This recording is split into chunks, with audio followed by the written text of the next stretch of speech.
Welcome to our channel. Today we how to activate Square Invoices for service business billing automation step by step clearly.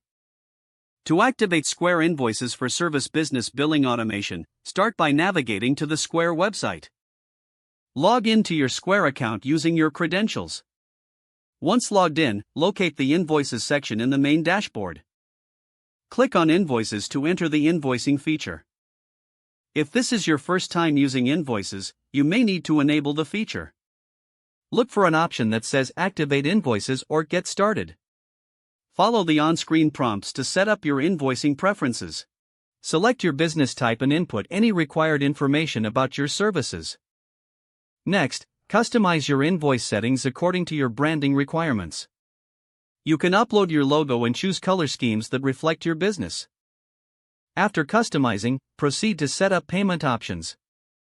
Decide which payment methods you want to accept, such as credit cards or bank transfers. Make sure to review any applicable transaction fees.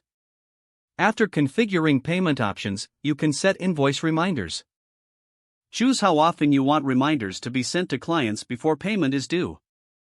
Once everything is set, create your first invoice using the Create Invoice. Input the details of the services provided, including descriptions, quantities, and prices.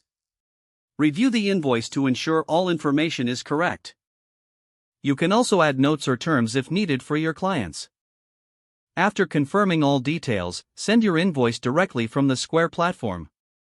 You can track the status of your invoices and see when they've been viewed or paid. If necessary, familiarize yourself with the reporting features for better insights into your billing. Adjust any settings or preferences as your business needs evolve.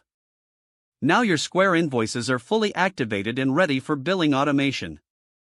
If the page does not load, refresh the browser or try again in a private or incognito window. Make sure you are using the correct email address, then retype it carefully to avoid small typos.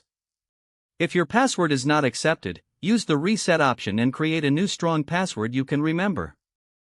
Check your spam folder for verification or security emails, then complete any requested confirmation steps. Enable two-factor authentication if available to improve account security and reduce unauthorized access risk. Don't forget to like this video and subscribe to our channel for more step-by-step tech guides.